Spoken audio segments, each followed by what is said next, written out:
Buenas tardes con los oyentes. Con motivo del video requerido para poder completar el primer módulo de instructores para CCNA 1, el día de hoy voy a estar yo presentando el tema de capa física, más específicamente el punto de los diferentes medios de conexión de tipo de cableado de cobre. Entonces, bueno, comencemos. Porque para nosotros es importante primero hablar de capa física. Sabemos que la capa física es la primera capa o la capa 1 del modelo de red OSI y conforma parte de la capa de acceso a la red del modelo TCP/IP. Entonces, siendo esta la capa física la primera capa en ambos modelos de red, es importante conocer que en una red ya sabemos que existen muchos dispositivos, tanto finales como laptops, computadores, celulares. También tenemos dispositivos intermedios como switches y routers. Pero para que haya comunicación dentro de todos estos dispositivos, por lo tanto comunicación dentro de toda la red, se requiere que estos tengan algún tipo de conexión física para poder transportar todos los datos que están intercambiando constantemente, ¿verdad? Entonces, estas conexiones pueden ser cableadas o inalámbricas.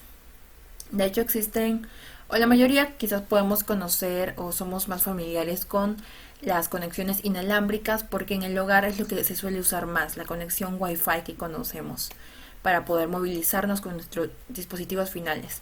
En empresas, desde luego, también se tiene una combinación tanto de redes LAN cableadas como de redes WLAN inalámbricas. Lo que tenemos aquí, por ejemplo, en la imagen es un router casero que creo que todos podemos tener en nuestro hogar, que representa bien bastante cómo es que se puede tener un ambiente donde trabajen estos dos tipos de conexiones, tanto alámbricas como inalámbricas. Por ejemplo, aquí tenemos en azul un puerto de internet que básicamente hace la parte de router en nuestro router inalámbrico y se conecta al proveedor de servicios.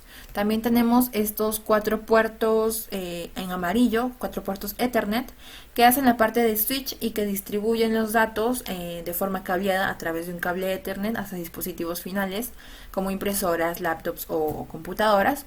Y también tenemos las antenas en el dispositivo, que me van a dar a mí la posibilidad de conectarme mediante una red inalámbrica a diversos dispositivos como celulares o tablets, por ejemplo. Entonces, habiendo dicho esto, la capa física lo que hace es básicamente recibir el PDU de la capa anterior, que es la capa de enlace de datos. El PDU ahí se llama trama y la capa física va a recibirla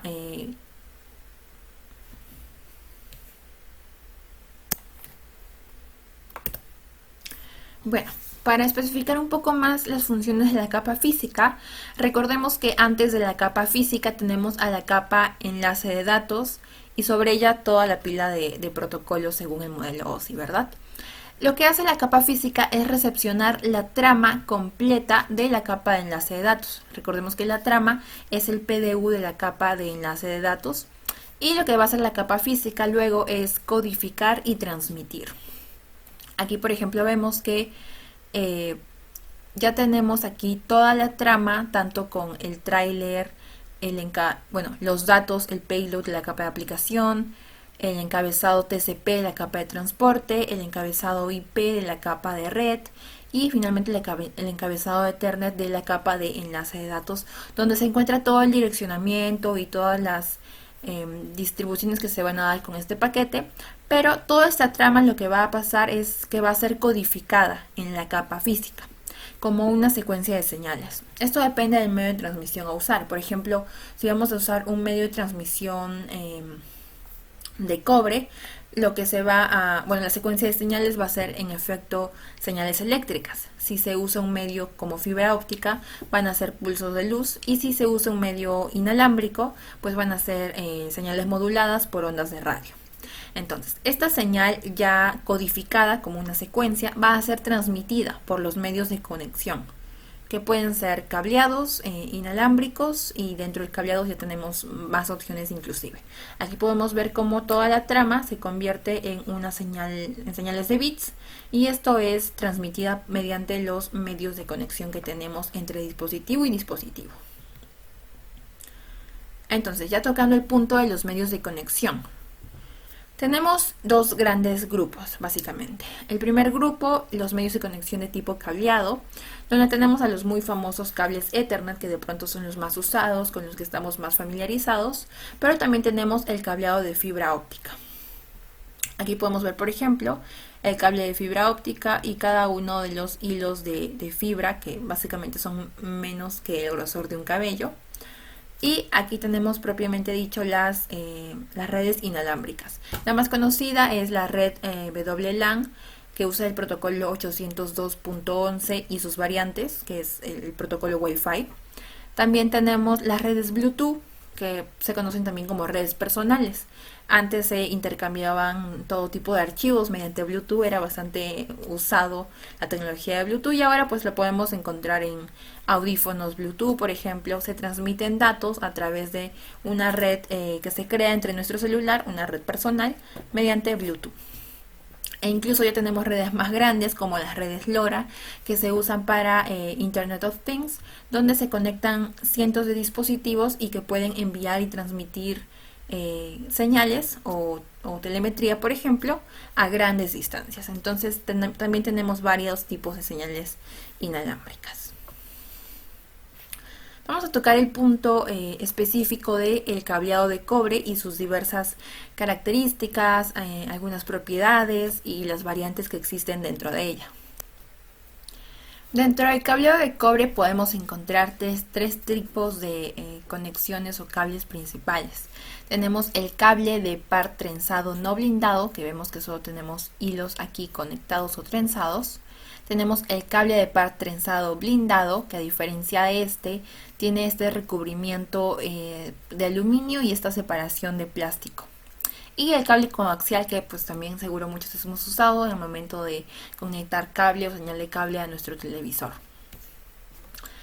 En todos estos tipos de cableado vamos a encontrar diferentes limitantes en cuanto a otros medios de conexión, dentro de las cuales está la limitante de la distancia, ya que los datos o las señales no pueden recorrer largas distancias con el cableado de cobre porque la señal se tiende a perder.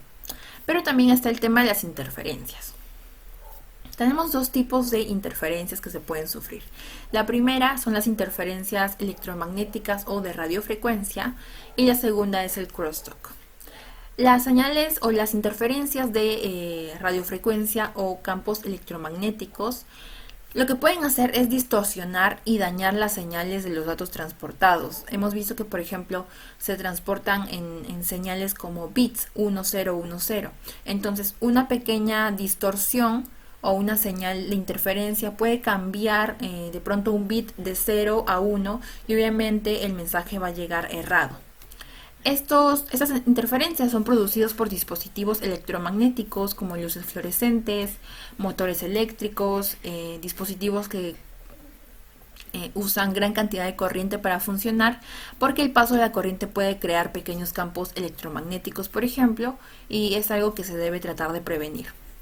En cuanto al crosstalk, este tipo de interferencias son perturbaciones causadas por los campos eléctricos que se generan por hilos adyacentes.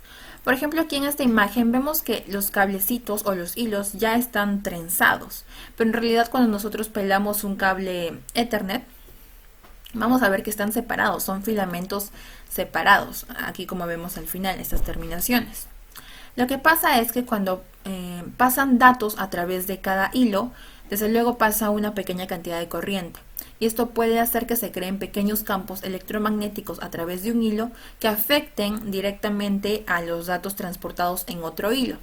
Entonces, esto es el crosstalk, ¿no? Pueden también dañar o distorsionar las señales entre hilos. Y lo que se hace para ello es trenzar los hilos con sus pares negativos, por así llamarlo, para que podamos evitar o limitar los efectos del crosstalk. Bien, tocando el punto del par trenzado no blindado, o también llamado UTP. Básicamente es el que vemos en la imagen, es un cable bastante simple. Dentro de todos los cables de cobre, este es el más usado, el que se encuentra en instalaciones del hogar generalmente. Y sus características son que no usan ningún tipo de blindaje para contrarrestar efectos de interferencias electromagnéticas o de radiofrecuencia. En efecto, vemos que el único recubrimiento que se tiene es el recubrimiento externo de plástico, y ese tipo de interferencias electromagnéticas o de radiofrecuencia pueden penetrar muy fácilmente este tipo de material. Pero lo que sí tenemos es que se limita el efecto del crosstalk mediante anulación, que es trenzar los pares de hilos que ya vimos, pero también variando el número de vueltas. Vemos, por ejemplo, que el par trenzado de color verde tiene 3 vueltas, mientras que el par marrón tiene unas 6-7 vueltas. Esto también ayuda a limitar aún más el efecto del crosstalk. Desde luego, este tipo de cable, vemos las terminaciones, eso no es lo que conectamos a nuestra PC o a nuestra laptop, sino que lo hacemos mediante este tipo de conector, el RJ45. Cada uno de estos filamentos va insertado en una de estas ranuras del RJ45 y luego se prensa el cable y ya tenemos un cable para conectar dispositivos. Y aquí abajo tenemos un socket Ethernet, o también llamado RJ45 hembra, que es el que podemos ver en paredes, de pronto en algunos enchufes, y es para conectar nuestro cable Ethernet y conectarnos a la red mediante nuestro dispositivo. Es en cuanto al UTP. Desde luego también tenemos categorías, ya que ha ido evolucionando la red, este tipo de cables también han ido evolucionando. Primero tenemos la categoría 3, que eran cables usados originalmente para transmitir solo voz. Más adelante, cuando ya se hizo una necesidad de transmitir también datos, se usó esta categoría 3, pero se crearon nuevos cables para mejorar la velocidad y todo ello. En este caso tenemos la categoría 5 o 5E, que es la de mayor uso, que es la que de pronto también tenemos en nuestras casas, que son usados para transmisión de datos y soportan velocidades de 100 y 1 gigabit por segundo. Bueno, de 100 megabits por segundo y 1 gigabit por segundo. La categoría 6 son cables ya con más prestaciones, mejor diseñados para poder soportar hasta 10 gigabits por segundo. Los de categoría 7 también soportan 10 gigabits por segundo, pero ya exceden especificaciones. De pronto son usados para áreas industriales, por ejemplo, donde este tipo de interferencias EMI y RFI son constantes debido a la gran cantidad de maquinarias y a la gran cantidad de energía que estas soportan. Y también tenemos los de categoría 8, que son los que soportan hasta 40 gigabits por segundo. Es en cuanto a las categorías. Recordemos que la más usada es la categoría 5 o 5E inclusive. Bueno, para el siguiente tipo de cable tenemos al par trenzado blindado, también conocido como STP. Y bueno, es el que básicamente tenemos en la figura. En comparación al cable UTP que vimos anteriormente, acá vamos a poder ver 3 grandes diferencias. Los hilos pues siguen siendo trenzados con su hilo respectivo, pero vemos que cada par trenzado tiene un recubrimiento o un blindaje de aluminio, lo que le protege más aún del crosstalk. Y ya no solamente tenemos el par trenzado.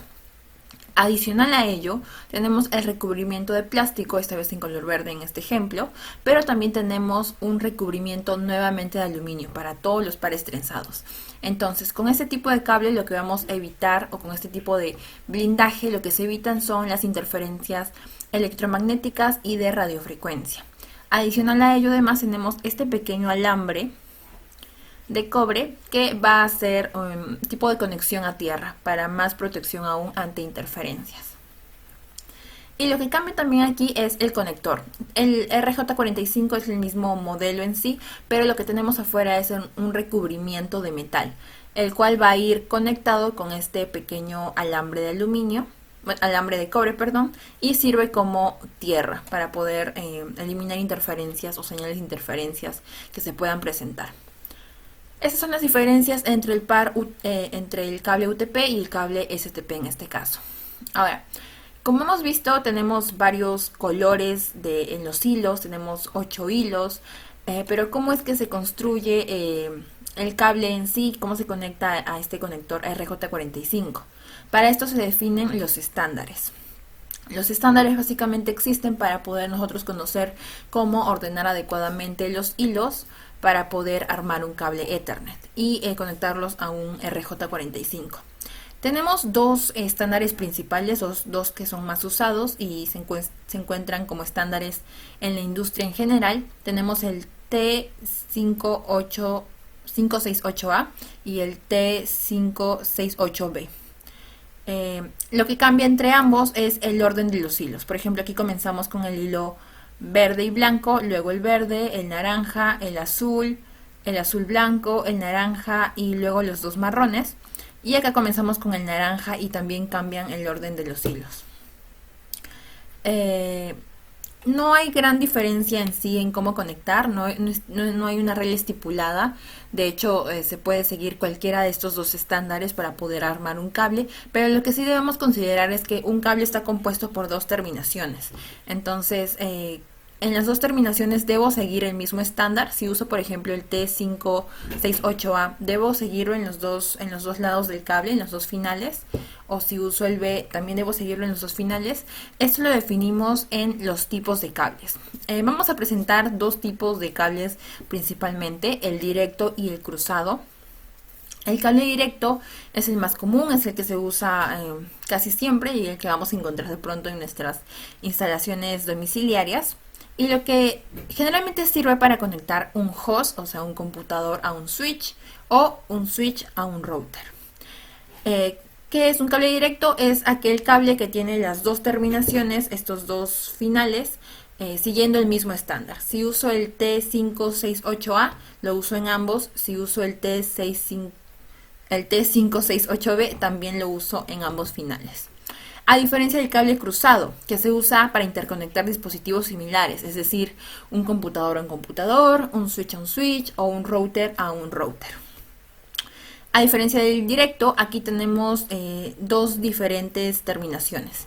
En una terminación, si uso el estándar T568A, en el otro debo usar el T568B. Entonces, ese sería un cable cruzado.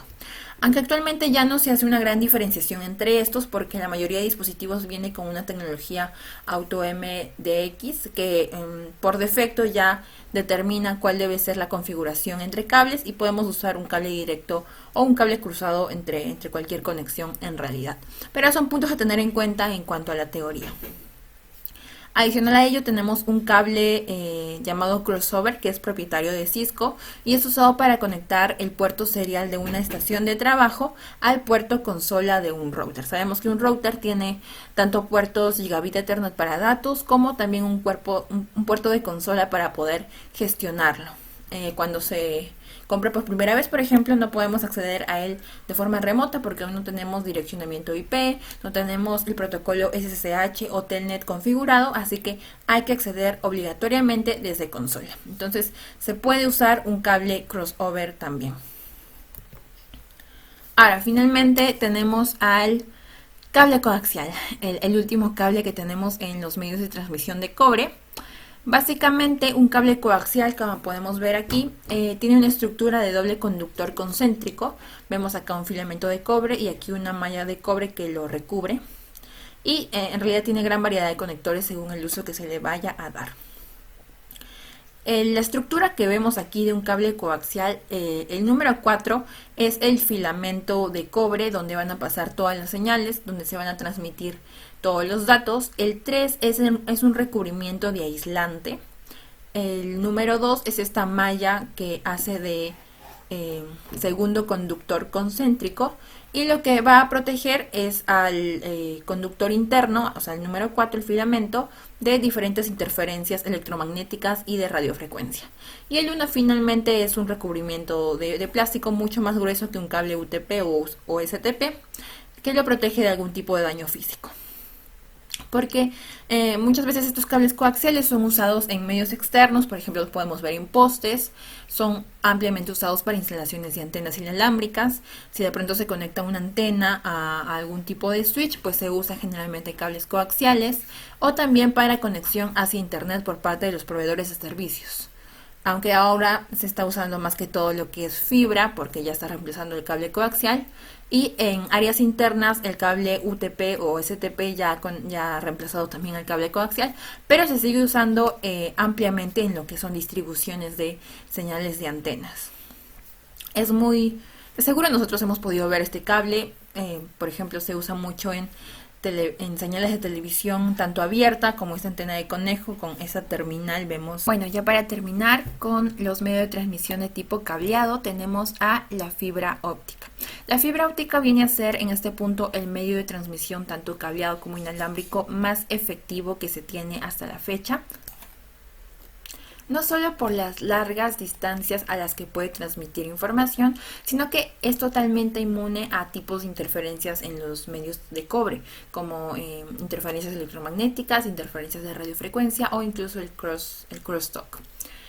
Como vemos aquí en esta imagen, es un cable submarino que puede cubrir distancias incluso interoceánicas. Estos cables submarinos, ya los veremos más adelante, transmiten información de alta capacidad.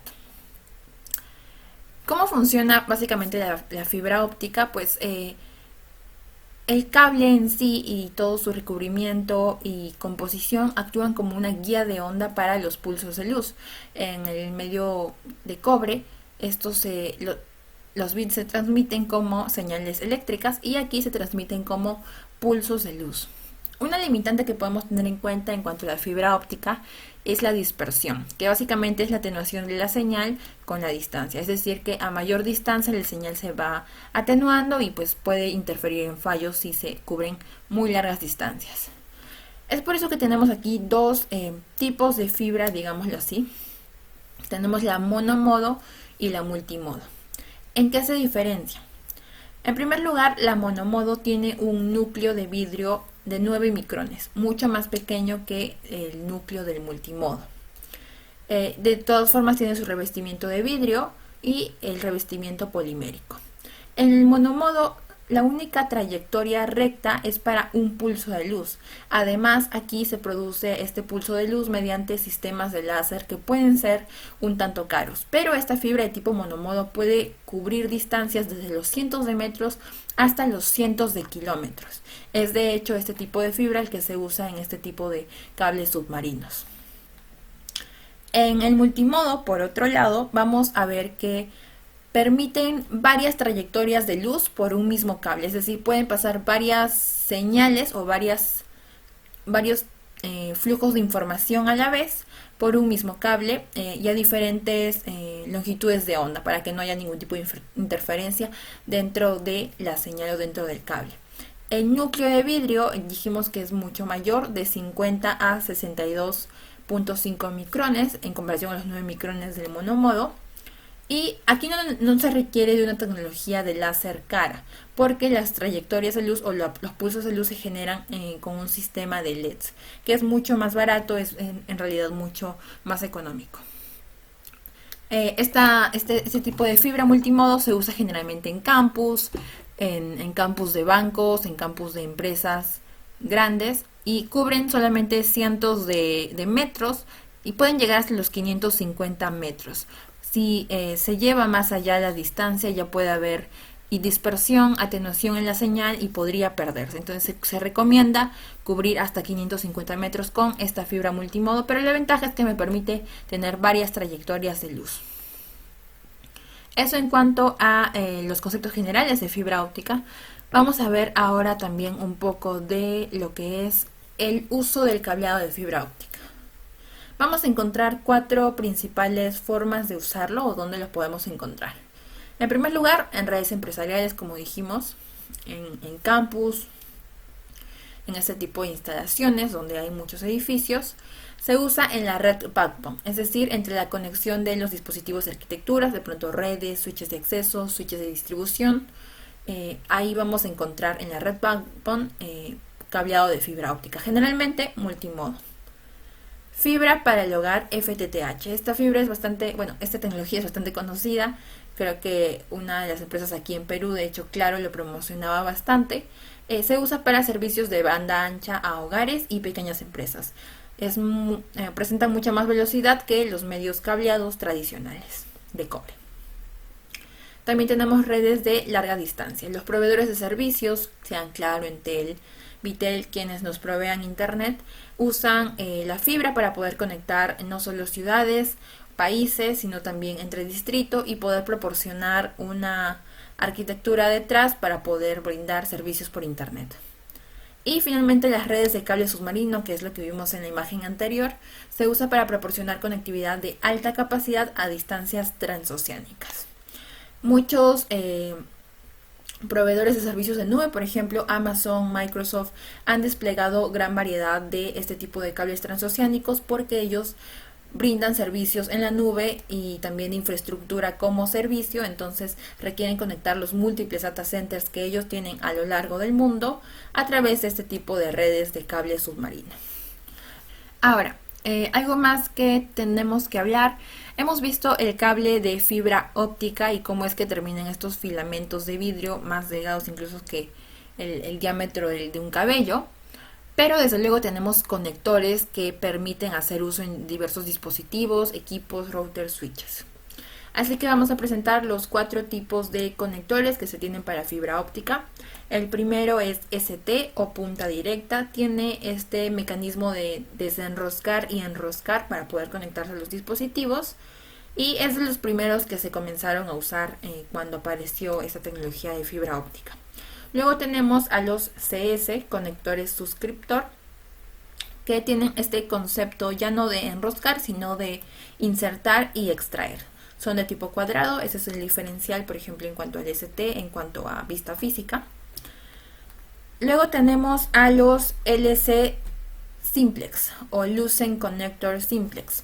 Acá, por ejemplo, hemos visto dos conectores y acá también dos conectores. En el caso de la fibra óptica, cuando queremos hacer conexiones duplex, necesitamos dos líneas de transmisión. Una para venida y otra para regreso, podríamos decir, ¿verdad? Este es un LC Simplex. Tiene la misma funcionalidad que un CS. Se inserta y se extrae, pero es más pequeño. Entonces le está ganando territorio, por ejemplo, el uso de estos LC, porque en data centers, en equipos, se tienen múltiples conexiones y como estos conectores son más pequeños, pues son más aceptados cada vez por la industria. Y este es un LC Duplex, es el mismo conector LC Simplex, pero en modo duplex para multimodo. Tenemos dos para poder trabajar en un formato duplex. Y eso sería en cuanto a los conectores de fibra óptica requeridos para poder conectar diversos dispositivos en redes empresariales, de larga distancia, de cable submarino, entre otras. Con este tipo de fibra óptica termina la lista de medios de transmisión de tipo cableado. En otra oportunidad estaremos viendo los medios de transmisión de tipo inalámbrico y sus diversos usos, características y cómo podemos conocer sobre ello.